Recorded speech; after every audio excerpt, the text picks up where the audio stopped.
সিনেমার শুরুতে আমাদেরকে জানানো হয় আজ থেকে প্রায় 5 বছর আগে গডজিলা এবং কং নাম ভয়ানক দুই দানবের মধ্যে যুদ্ধ শুরু হয়েছিল। যুদ্ধে কং হেরে যায়। কংকে হারাবার পর গডজিলা গভীর সমুদ্রের তলদেশে চলে যায়। এরপর সিনেমার বর্তমানে আমরা কংকে দেখতে পাই, যার শারীরিক আকার পূর্বের চেয়ে অনেক বড় হয়ে গিয়েছে। কং একটি সুন্দর দ্বীপে বসবাস করছে, যেখানে কোনো কিছুর অভাব নেই। সেখানে আমরা একটি ছোট উপজাতি মেয়েকে দেখতে পাই।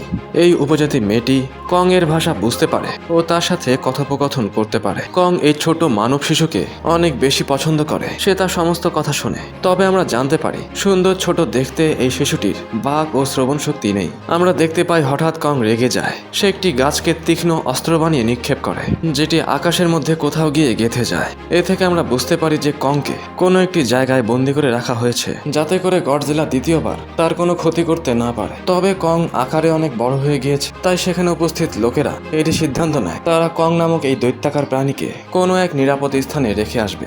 এরপরে আমরা একজন হ্যাকারকে দেখতে পাই, যে এক বিশাল বড় কোম্পানিতে কর্মরত রয়েছে। তবে সেই হ্যাকার জানতে পারে তার কোম্পানি বিশেষ কোনো উদ্দেশ্যে বিশাল আকার এক ডিভাইস তৈরি করছে। সে তার হ্যাকিং দক্ষতার সাহায্যে আবিষ্কার সম্পর্কে সমস্ত তথ্য বের করে ফেলে। সে জানতে পারে বিশাল আকার এই যন্ত্রটিকে তারা হংকং এর কোথাও শিপ করতে যাচ্ছে। তবে ঠিক সেই মুহূর্তে সেখানে অ্যালার্ম বেজে ওঠে। আমরা দেখতে পাই গভীর সমুদ্র হতে গডজিলা পুনরায় বেরিয়ে এসেছে। সমুদ্র হতে বেরিয়ে এসে সে শহরের সমস্ত কিছু ধ্বংস করতে শুরু করে। তবে হঠাৎ গডজিলার এমন রাগের কারণ কেউই বুঝে উঠতে পারে না, কারণ গডজিলা এমন একজন টাইটান যে কখনোই পৃথিবীতে বসবাসকারী কোনো প্রাণীর ক্ষতি করে না। আমরা দেখতে পাই গডজিলা তার অ্যাটমিক ব্রেথের সাহায্যে শহরের মধ্যে উপস্থিত সেই বিশাল কোম্পানিটিকে নিমিষেই ধ্বংস করে ফেলে। গডজিলার এমন ধ্বংসাত্মক কাজ শহরের সমস্ত নিউজ চ্যানেলে দেখানো হয়। সকলেই গডজিলাকে শত্রু ভাবতে শুরু করে। ধ্বংস হয়ে যাওয়া কোম্পানির মালিক সকলের উদ্দেশ্যে বলে তারা এমন এক অস্ত্র তৈরি করতে যাচ্ছে যেই অস্ত্রের সাহায্যে গডজিলাকে থামানো যাবে। এরপর আমরা ম্যাডিসন নামক স্কুল পড়ুয়া এক মেয়েকে দেখতে পাই, যে নিউজ চ্যানেলের মধ্যে গডজিলার এই খবরটি দেখতে পায়। তবে সে এটি বিশ্বাস করতে চায় না, কারণ গডজিলার প্রতি তার যথেষ্ট বিশ্বাস রয়েছে।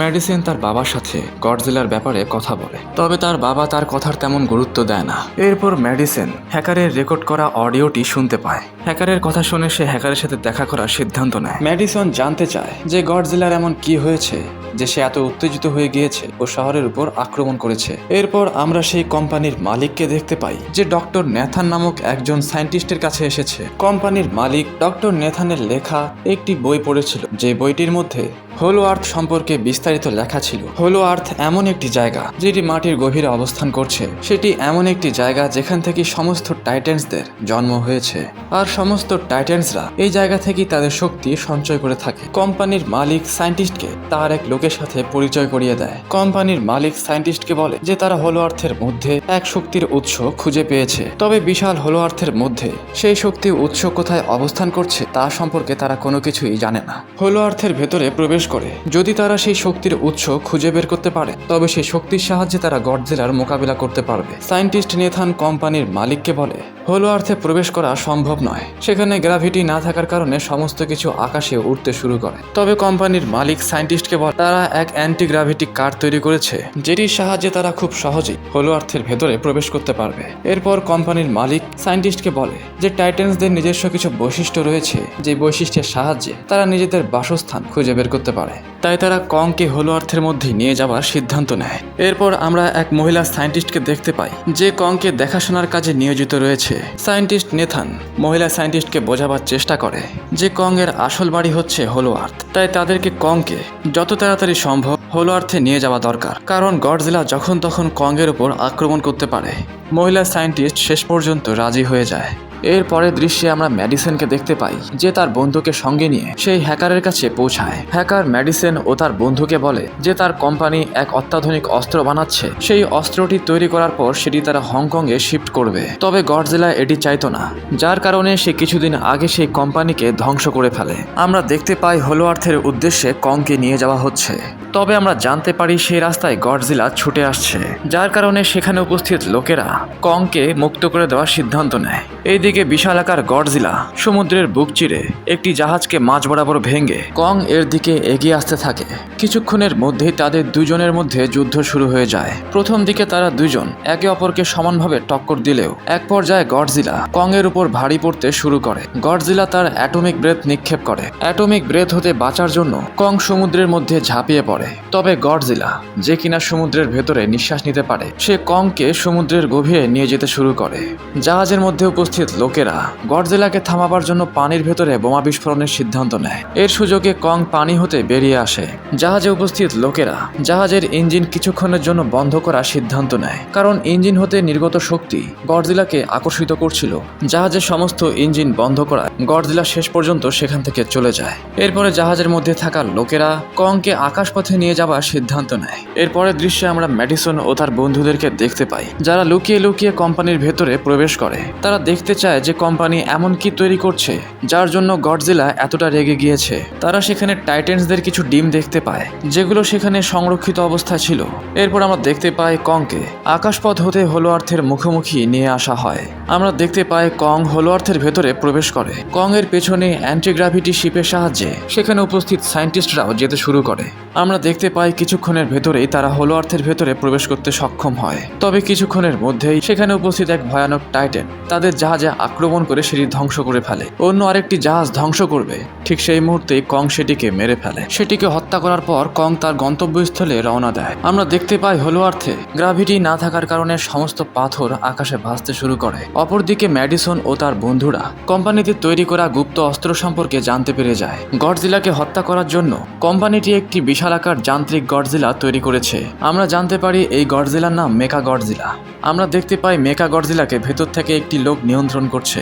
মেকা গডজিলার সামনে একটি হিংস্র টাইটানকে ছেড়ে দেওয়া হয়, তবে মেকা গডজিলা নিমিষেই সেই টাইটানকে মেরে ফেলে। আমরা জানতে পারি মেকা গডজিলাকে চালাবার জন্য অনেক বেশি শক্তির প্রয়োজন, আর সেই শক্তি হোলো আর্থের মধ্যে সংরক্ষিত রয়েছে। মেগা গডজিলার মধ্যে থাকা এনার্জি গডজিলা জানতে পেরে যায়, তাই সে তার দিকে রওনা হতে শুরু করে। এইদিকে আমরা হোলো আর্থের মধ্যে কংকে দেখতে পাই, যে সেই শক্তির উৎসের সন্ধান পেয়ে গিয়েছে। শক্তি উৎসটি একটি পাহাড়ের গুহার মধ্যে সংরক্ষিত রয়েছে।